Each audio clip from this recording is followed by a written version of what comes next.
Біз күн сайын оянып, күн шыққанын, күн батқанын көреміз. Уақыт, түн мен күн бізге бір қалыпты дүние. Бірақ осының барлығы жердің өз өсімен белгілі бір жылдамдықпен айналуына байланысты екенін ойлап көрдіңіз бе? Егер осы жылдамдық өзгерсе ше, жер баяу немесе жылдам айнала бастаса, біз нені байқап, нені жоғалтар едік? Қазіргі таңда жер өз өсіне сағатына шамамен 1670 км жылдамдықпен айналады. Бұл жылдамдық біздің өмір салтымыздың негізіне айналған 24 сағаттық тәулікті қамтамасыз етеді. Бірақ осы қалыпты жылдамдық баяулап немесе жеделдесе, бүкіл әлемнің табиғи заңдылығы өзгере бастайды.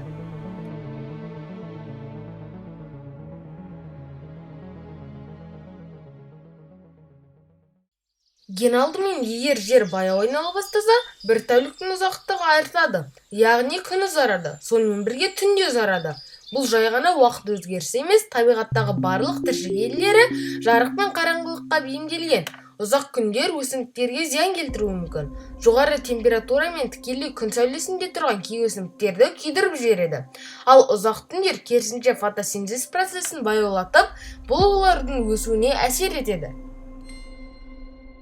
Жануарлар да бұл өзгерісті сезеді. Көптеген тіршілік иелері күн мен түнге бейімделген. Мысалы, кей жәндіктер тек түнде белсенді болады.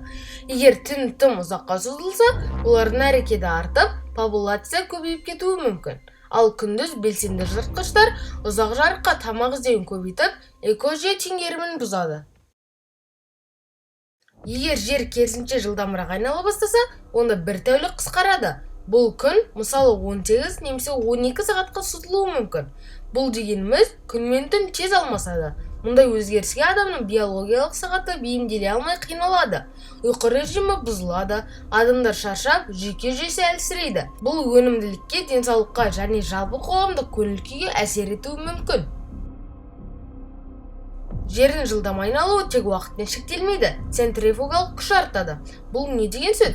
Жердің айналу кезінде пайда болатын күштер біздің денемізге әсер етеді. Егер жер айналу жылдамдығы жоғарыласа, біз экваторға жақындаған сайын өз салмағымыздың азайған сезінуіміз мүмкін. Мысалы, 70 кг адам экваторда 69,5 кг сезінуі мүмкін. Бұл өзгеріс денсаулыққа қатты әсер етпесе де, дәл өлшемдермен жұмыс істейтін ғылым немесе технология салалары үшін өте маңызды. Сондай-ақ теңіз деңгейінің өзгеруі мүмкін. Центрифугалық күштің артуы теңіз суын экваторға қарай жақын итеріп, сол аймаққа су тасқынына себеп болуы мүмкін. Ал керісінше, полярлық аймақтарда су азайып, кей жерлерде құрғау процесі басталуы ықтимал. Жел мен ауа райы да өзгереді. Жер баяу айналғанда жел қозғалысы бәсеңдейді. Бұл ауа ағыстарының тежелуіне әкеледі. Мұндай жағдайда үлкен қалаларды улы газдар мен ластаушы заттар ұзақ уақыт ауада қалып, адамдардың тыныс алу жүйесіне қауіп төндіреді. Ауа массаларының қозғалысы бұзылғандықтан жауын-шашын мөлшері де өзгеріп, кей аймақтарда құрғақшылық, ал кей жерде тасқын болуы мүмкін. Ауыл шаруашылығы зардап шегіп, азық-түлік тапшылығы туындауы ғажап емес. Сонымен қатар жер сілкіністері мен вулкан белсенділігінің артуы мүмкін деген болжамдар бар.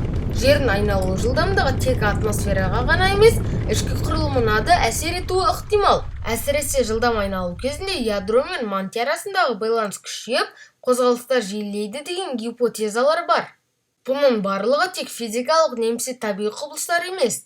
Егер жердің айналу жылдамдығы өзгерсе, қоғамда өзгеруге мәжбүр болады. Сағат пен күнтізбе жүйесі қайта қаралады. 24 сағаттық өмір тәртібі бұзылады.